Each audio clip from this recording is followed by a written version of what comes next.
YouTube, good evening. What's going on? Coach Nate here. And tonight I want to answer quite the dating conundrum. The question, do common interests really matter? I'm going to give you my take right now. So I want to break this down. It's almost like a dating philosophy type question. It can kind of go on, a lot of tangents of, well, how much do looks matter and how much does this matter?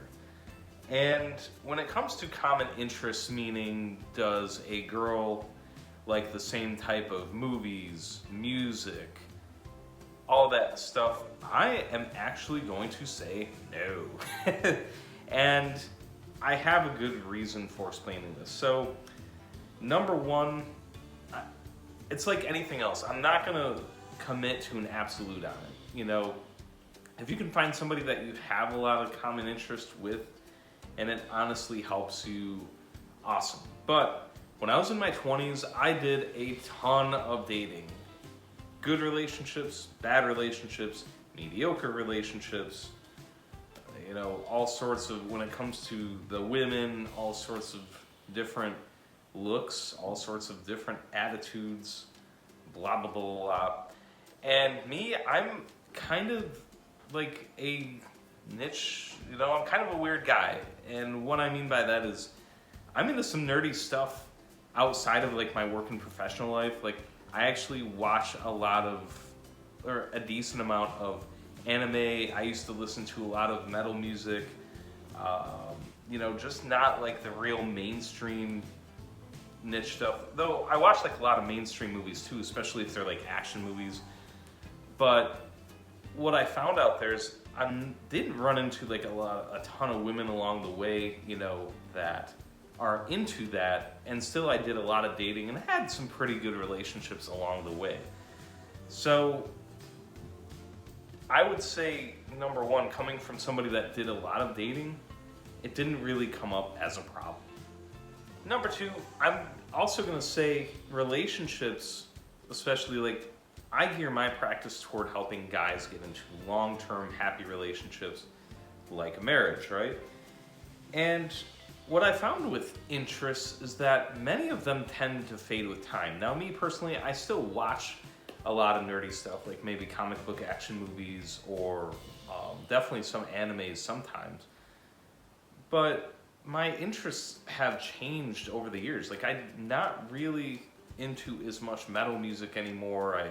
I kind of, as my adult years have gone on, I got a little more into doing like outdoor activity.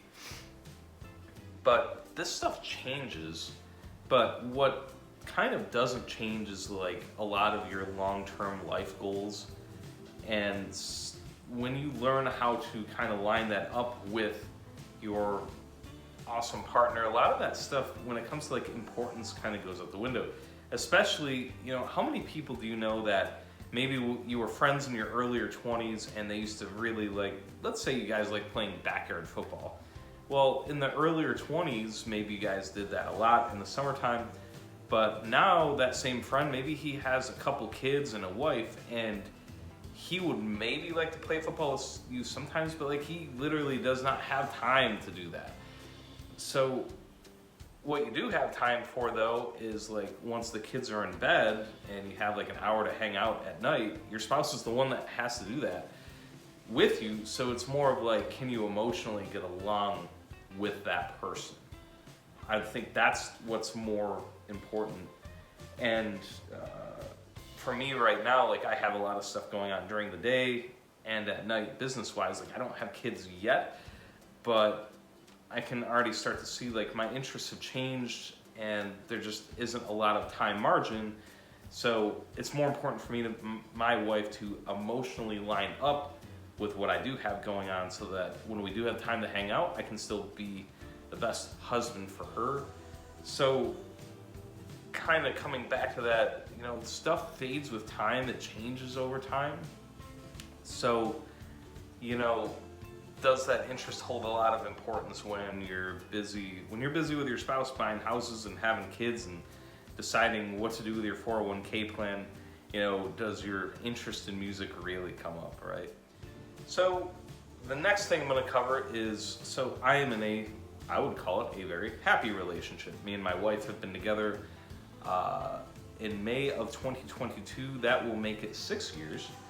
I'm very happy. She's very happy. And I've got to say that I kind of married my opposite. So even at the time that we were dating, I was still into the metal music and weird niche stuff, you know, movie-wise and whatever you want to call it.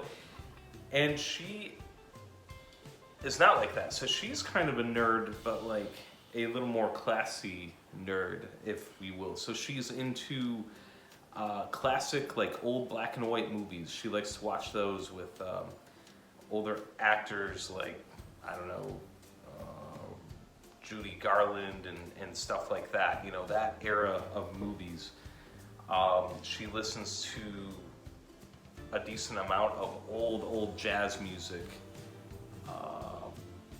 She's into fictional murder mysteries, like especially like Agatha Christie. She's a huge like Poirot fan and stuff like that. And I'm not into any of that. Now I will watch some of that with her. I feel it is my husbandly duty.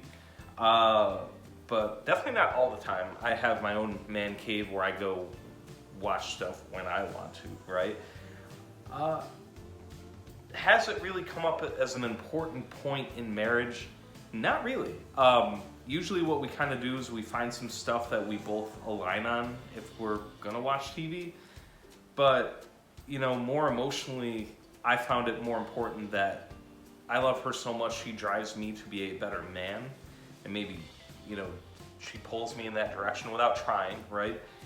And I think that I pull her to be a good wife to me. She knows how I like things, and you know, she tries hard for me as well, right? It's a good, how should I put it? It's just a good atmosphere, you know, I'm trying to think of the word for it. It's a nature where everything, you know, one organism helps another back and forth, right? And for us, it's a lot more of the emotional stuff that comes into play, how we feel for each other, and in that she's opposite, she's also quieter, where I'm definitely the more outgoing one. At a party, I might get loud or something like that, where she's a little more reserved and wants to have like a deep level conversation with somebody that she's cool hanging out with. But what is cool is we've just always gotten along really well. And we've always had a lot of alignment when it comes to political, religious views, if we do have kids, how we're going to raise them, all that really, money handling. So all that really important stuff, we've aligned really well. And even when we misalign a little bit, we're really good at like compromising with each other on those big important stuff, so that she feels like she's heard, I feel like I'm heard. And a lot of time it goes like, you know, maybe we do something my way that she didn't like, but it's because it just, you know, maybe it makes more sense for the overall household. You know, it's just, we line up on the important things. And the common interest stuff, I will say once in a while it is a little frustrating, like if we have like a random Tuesday where I don't have a lot of work to do at night, and, you know, we're sitting down to watch TV and we're trying to decide. But I think based on like Facebook memes, most couples seem to fight about where they're going to order out to eat about as much as we fight about what we're going to watch on TV. I'm just being kind of funny, but is it a minor hurdle? Yeah, but it's so much better than having the major relationship hurdles. Lastly, what I will cover with this concept is when you care about each other at a level that you're just driven to be a good, you know, spouse for your partner, a lot of time your partner will be drawn to take interest in your common interests. So me as an example, I want to be a good husband. So I'm not always able to do this, but most of the time, like if my wife is really in the mood to watch kind of an Agatha Christie, Poirot TV show that they made in like the 80s, probably not a lot of people watch it now. It kind of has like a PBS type of feel. I will watch that with her and take interest in it, and a lot of the episodes are pretty decent, right? Where on the flip side, after a couple years of being married, like me and her like really got into the Marvel Cinematic Universe, right? So a lot of time that stuff will come together with time as long as you care about each other enough to kind of make that happen. So I can see where that would help. I can also see where it would help where you don't need to, where just a lot of things line up. But if you're a little bit like me, where you have like a lot of niche stuff, again, you're probably not gonna find a girl out there that lines up a lot with it.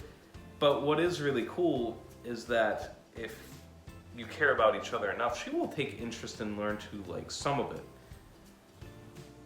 On another coin, if you try to have a long-term relationship with somebody that's like super selfish and just won't, you know, if they see it's animated as an example, they just won't watch it. Oh, it's an effing cartoon, I don't want to do that. Well, that's just a selfish thing to like not even give something a chance that your spouse really likes. So if you're in a long-term relationship with someone selfish, that's where it probably won't, you know, break down. That's where it will become rough for you. But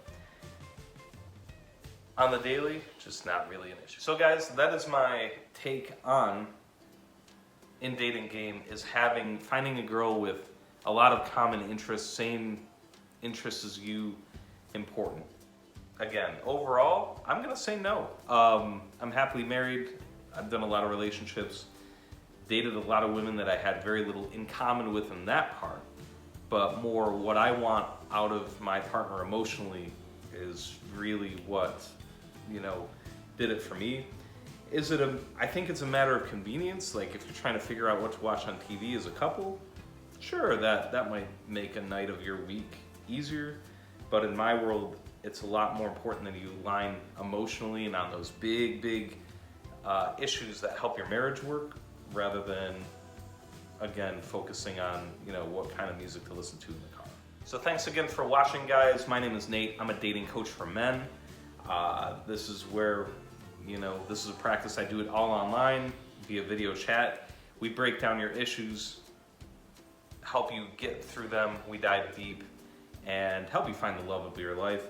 You can see my contact information at pattersoncoachingw1y.com.